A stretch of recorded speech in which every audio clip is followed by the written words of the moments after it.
بخاری مسلم میں حدیث ہے، تم میں سے کوئی شخص اس وقت تک مؤمن ہی نہیں ہو سکتا جب تک کہ میں اسے اس کے ماں باپ اولاد سب لوگوں سے بڑھ کر عزیز نہ ہو جاؤں. یا میری زبان میں میرے نبی سا ہے ہی کوئی نہیں، تیرے بابے تھے شاہ ہی کوئی نہیں.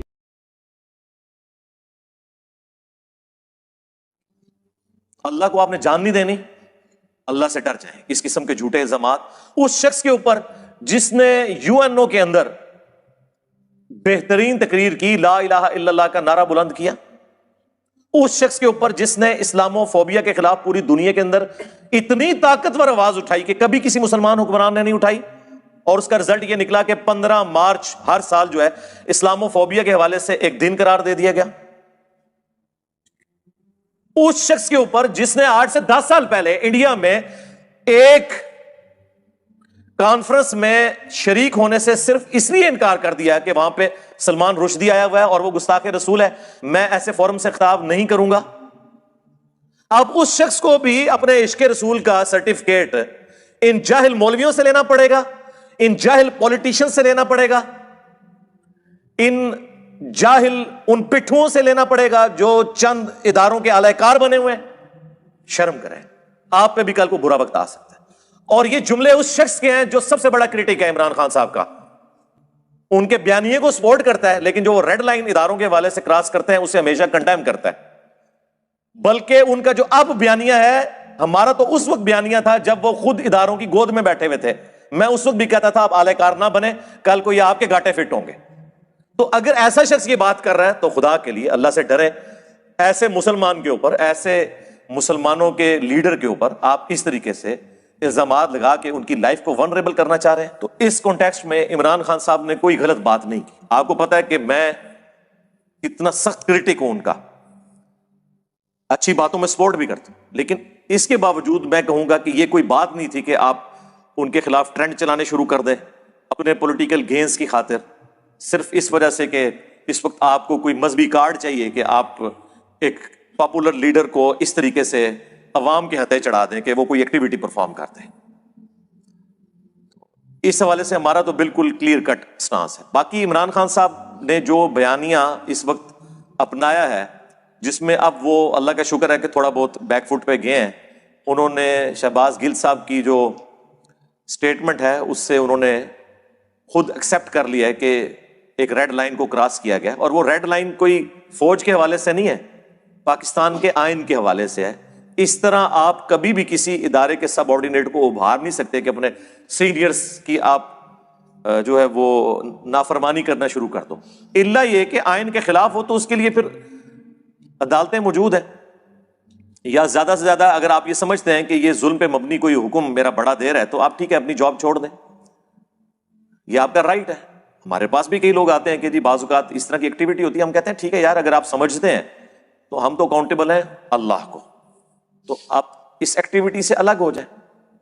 دوسرا یہ ہے کہ fit in the system and then change the system, اندر رہیں اور کوشش کریں کہ اس ایکٹیویٹی کے اندر سے آپ اس لیول تک نہ جانے دیں لوگوں کو کہ کسی کے ساتھ زیادتی ہو جائے. اندر رہنے کے بھی بڑے فائدے ہوتے ہیں. میرے پاس ایک کرنل صاحب آئے، وہ کہنے لگے کہ کافی مذہبی تھے، وہ کہتے ہیں ہماری بعض گیدرنگ کے اندر مکس گیدرنگ ہو جاتی ہے تو میں تو یہ جاب چلانا میرے لیے مشکل. میں نے کہا آپ سسٹم کے اندر رہیں، انشاءاللہ ایک موقع آئے گا کہ آپ کے ہاتھ میں چیزیں ہوں گی، آپ اس میں ریفارمز لے آنا. پھر انہوں نے مجھے خود آگے بتایا کہ ہاں واقعی اب جب مجھے یہ ذمہ داری ملی ہے تو میں عورتوں اور مردوں کا علیحدہ سیٹ اپ کرتا ہوں ایک ہی جگہ پہ بیچ میں پردہ لگا کے. تو میں نے کہا دیکھیں سسٹم کے اندر رہنے کی کتنی برکات ہوتی ہیں، اسی لیے ہم نان اسٹیٹ ایکٹرز کے خلاف ہیں. یورپ اور امریکہ میں رہ رہے ہیں، ان سے پوچھیں کہ یہ آپ لوگوں کے جو جذباتی نعرے ہیں یہ کیا گل کھلاتے ہیں؟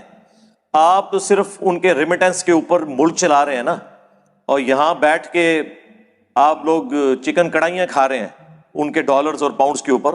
ان کو سب کچھ بھگتنا پڑتا ہے جو کچھ آپ جذباتی کام یہاں پہ کر رہے ہوتے ہیں.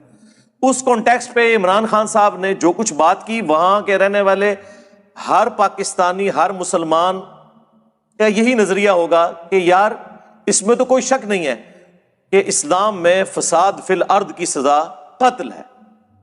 سورۃ المائدہ کے اندر آیت نمبر 33 میں. لیکن یہ جوڈیشری کے تھرو ہوگا. اگر ہر کوئی قانون اپنے ہاتھ میں لے گا تو پھر تو آپ کو پتا ہے یہاں تو مسلمانوں میں ایک فرقہ دوسرے فرقے کو گستاخ رسول سمجھتا ہے. تو پھر کیا اس کا رزلٹ نکلے گا اگر ہر کوئی یہ خود ڈیسائیڈ کرنا شروع کر دے گا؟ تو یہ جوڈیشری کا کام ہے. اور اگر آپ یہ پلی لیں کہ اس وقت یورپ اور امریکہ اس ملعون کو سپورٹ کر رہا ہے تو میرے بھائی ٹھیک ہے، پھر آپ اپنے پاؤں پر کھڑے ہوں، سپر پاور بنے. دیکھیں امریکہ کو اگر کوئی بندہ مطلوب ہوتا ہے وہ دنیا کے کسی ملک میں بھی ہو وہ اسے حاصل کر لیتے ہیں نا کہ یہ مجرم ہے ہمارا. کاش آج ہم بھی اتنے مضبوط ہوتے ہیں تو ہم امریکہ اور یورپ سے ڈیمانڈ کرتے کہ اس خبیث کو ہمارے حوالے کریں، ہم کورٹ میں کیس چلائیں گے اس کے خلاف جو اس نے فساد فی الارض مچایا ہوا ہے. اور اگر ایسا نہیں ہے تو اس قسم کی ایکٹیویٹیز سے اسلام کو یا مسلمانوں کو نقصان ضرور ہوتا ہے، فائدہ کوئی نہیں ہوتا. ایک منفی پروپیگنڈا شروع کر دیتے ہیں اور اس کے لیے ایندھن ہم لوگ پرووائڈ کر رہے ہوتے ہیں. اور پھر عمران خان صاحب نے تو آ کے آپ دیکھیں کہ پاکستان کا 75 سالہ پرانا مسئلہ ہی حل کر دیا ہے. میرے خیال ہے اب تو کوئی نہیں بچا جسے یہ بات نہ پتہ چل گئی ہو کہ پاکستان میں کس کا کام کون سا ہے. تو یہ ہم کریڈٹ دیتے ہیں عمران خان صاحب کو. باقی وہ جو ریڈ لائن کراس کرتے ہیں وہ بالکل غلط ہے، وہ بالکل نہیں ہونی چاہیے. میں نے تو آپ کو بہت پہلے یہ بات کی ہوئی ہے. دیکھیں ابھی تک میں نے جتنی باتیں کی ہیں ایک ایک کر کے ٹھیک ہو رہی ہے کہ جب وہ کسی کو نکالتے ہیں نا تو پھر فوراً جو الیکشن ہے اس میں اس کو نہیں لے کے آتے، اگلی دفعہ بے شک لے آئیں، کیونکہ ظاہر ہے کہ دونوں طرف لوہا گرم ہوتا ہے. تو اگر یہ آپ طریقہ اڈاپٹ کریں گے تو شاید اگلی دفعہ بھی آپ کا نمبر نہ لگے. اس لیے پلیز ریڈ لائن کو کراس نہ کریں. ہاں ان پرنسپل اس وقت پاکستان کی تمام پولیٹیکل جماعتیں انکلوڈنگ نون league, JUIF، Jamaat Islami, Peoples party اور PTI بھی، سب کا یہ بیانیہ ہے کہ فوج کا کوئی دخل نہیں ہونا چاہیے پولیٹیکل میٹرز کے اندر. لیکن کچھ عرصے بعد ہی وضو ٹوٹ جاتا ہے، کوئی ایک ایسا چھوٹا سا بیان آ جاتا ہے کسی صحافی کے ذریعے، پھر پورے کا پورا معاملہ جو ہے وہ شفٹ ہو جاتا ہے. تو یہ نہیں ہونا چاہیے. دیکھیں کسی بھی ملک کے اندر عوام الناس کو یا پولیٹیکل جماعتوں کو کبھی بھی اداروں کے مقابلے پہ آ کر کھڑا نہیں ہونا چاہیے. اور اس میں مجرم صرف پولیٹیکل جماعتیں نہیں ہوتی بلکہ بڑے مجرم وہ ریاستی ادارے ہوتے ہیں کہ وہ اس طرح کی ایکٹیویٹیز پرفارم کرتے ہیں کہ عوام اور پولیٹیکل لیڈرز ان کے خلاف ہو جاتے ہیں. پھر ظاہر ہے جب وہ خلاف ہوتے ہیں تو وہ پھر بعض اوقات ریڈ لائن بھی کراس کر دیتے ہیں. تو یہ دونوں طرف سے دیکھنے کی چیز ہے اور میرا خیال ہے انہیں بھی اب وقت کے ساتھ یہ چیزیں سمجھ آ رہی ہیں. اور یہاں ساتھ ہی ساتھ وہ صحافی حضرات جو دونوں طرف سے آگ بھڑکانے میں مصروف ہیں اور وہ میڈیا چینلز جو اپنے پرانے بدلے اتار رہے ہیں اس چینل سے جس چینل نے اس وقت زیادتی کی تھی، اور میں نام لیے بغیر بات کر رہا ہوں، آپ کو پتہ چل جائے گا. تو حالانکہ اس چینل سے تو میری بہت زیادہ ریزرویشن بہت پہلے بھی تھی، لیکن پاکستان میں کسی چینل کو بند کر دینا، کسی کی آواز کے اوپر پابندی لگانا، چینل میں نام بھی لے دیتا ہوں، خواہ وہ ARY ہو یا جیو ہو یا کوئی اور چینل ہو، یہ بالکل غلط ہے. آپ علمی طریقے سے مقابلہ کریں. اگر کوئی نیگیٹو پروپیگنڈا کر رہا ہے آپ عدلیہ کے تھرو نوٹس بھیجیں، ثابت کریں اور جو قانوناً سزا بنتی ہے نا وہ آپ دیں. یہ نہیں ہے کہ کسی ایک صحافی کے ایک جملے سے کسی ادارے کی پالیسی پہ اتنا بڑا فرق پڑ گیا ہے کہ پتہ نہیں کوئی آگ لگ گئی ہے. اس طرح نہیں ہونا چاہیے. آپ دیکھیں یار، ہمیں دیکھیں، ہم اکیلے ہیں اس پلیٹ فارم کے اعتبار سے، ویسے تو لاکھوں لوگ اللہ کی فضل سے اٹیچ ہیں. سارے مولوی مل کے قتل کے فتوے جاری کر رہے ہوتے ہیں، کوئی فرق پڑا ہے؟ کبھی کسی سے ایک رتی برابر بھی بھیک مانگی ہے؟ نہیں. آگے للکارتے ہیں آج ابھی میدان میں. ٹھیک ہے، تو جو اتنا بڑا ادارہ ہے وہ کیوں پریشان ہو جاتا ہے کسی کے ایک بیان سے؟ ان کو بھی چاہیے کہ ٹھیک ہے علمی طریقے سے آ کے جواب دیں کہ ہاں یہ چیز.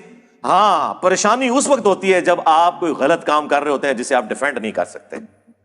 ہمیں پتا ہے کہ ہم جو کر رہے ہیں قرآن و سنت کی روشنی میں بالکل 24 کیرٹ سونا ہے. اسی لیے چاہے زندہ بزرگ چاہے مردہ بزرگ سامنے آ جائے ہم کہتے ہیں شے ہی کوئی نہیں تو سیدھے ہوئے، نبی کے جیسا ہے ہی کوئی نہیں، بابے تھے شے ہی کوئی نہیں. ٹھیک ہے نا؟ تو اس طرح ہونا چاہیے، آپ سچائی کے لیے کھڑے ہوں. صلو علی محمد وآل محمد، اللہم صلی علی محمد وعلی آل محمد واصحاب محمد وازواج محمد اجمعین الی یوم الدین۔